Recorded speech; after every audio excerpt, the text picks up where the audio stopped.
how to pitch your idea clearly and concisely. And once you learn how to do that, then you can bring in all the stakeholders and you can get into programs that'll help you and train you on how to build it. But that first step is you have to design a business model that is desirable. When I initially moved back to Pensacola, I had a meeting with Lloyd. Lloyd invited me for breakfast and I was telling him, man, I still have an idea for the entertainment industry. This is what I wanted to do. He was like, all right, I got Startup on the Blocks. So I need you to start coming to Startup on the Blocks and get a little more information on how to work through the tech ecosystem and take your idea and we'll get you where you need to go. My company is called The Know, is an app that is streamlining business for the entertainment industry. Yeah, so if you're a musician, what you would do is pretty much jump on the platform, you'll create a profile, but the way we created the profile is pretty much a cleaner way. So now if they want more information about you, you'll connect your social media platforms, your streaming platforms, and that way they can go directly to it. What we also have included is your calendar. So pretty much you can set your days, you can set your price for your days and automate your booking. So initially talking to Lloyd, my idea was all here, it was there, it was over here, it was over there. It was like, all right, Quinn, I get it. You got a lot that you want to do, but we need you to bring it in just a little bit and then work on your pitch, your story, and how you're going to bring it full circle to get people to understand what you're trying to create.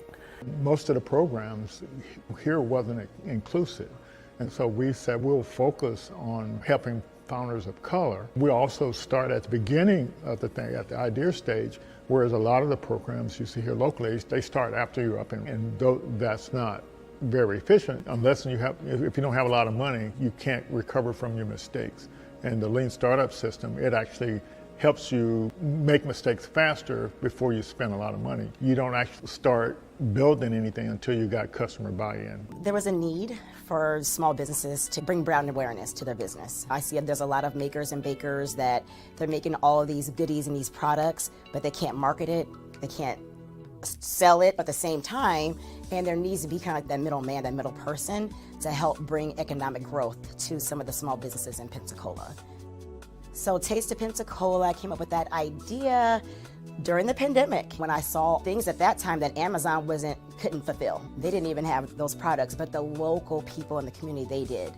And so there was a ton of people coming out saying, hey, I make masks. I'm like, wow, this is amazing. All the local people here that are just as talented that can actually make those products. And so I wanted to kind of showcase who they were.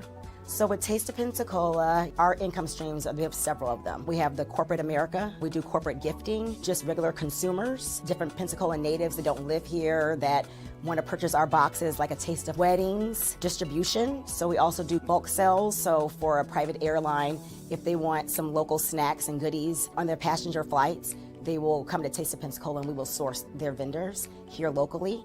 And we'll give a small business owner an opportunity to have reoccurring monthly sales.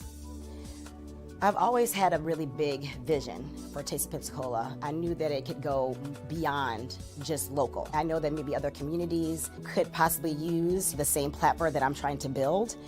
And I always have these big visions, but I never know how to even get there. Where do I start? I know it's more than, there's a lot of technical things behind it. I know there's a lot of research, but that connection, I never had it until, thankfully, again, I met and was introduced to Startups on the Blocks and was able to just learn more about how to grow it in terms of data. Things I just never thought about, framework, words like traction. There's a lot of things that I just did not know about and language that I need to know in order to get funding for my business. There's just a lot that I didn't know.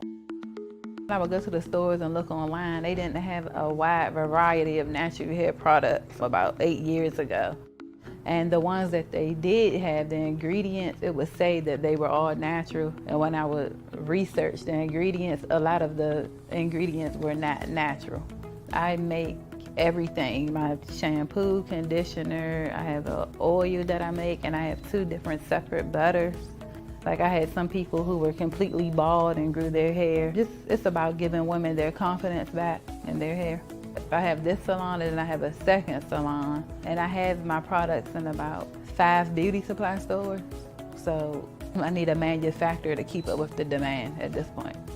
Startup on the Blocks has helped my business grow. Send me to different people. I'm able to do different pitch competitions to apply for grants in the community for small businesses.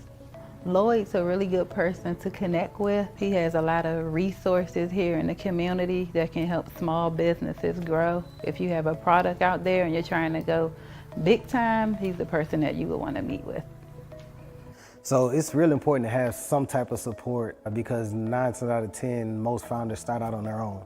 And to have somebody that has an idea of how the ecosystem works and is able to tap into other resources and bring back to the community, and that pretty much has encountered some of the roadblocks or going through the same roadblocks that we're currently going through and understands where you're at, you're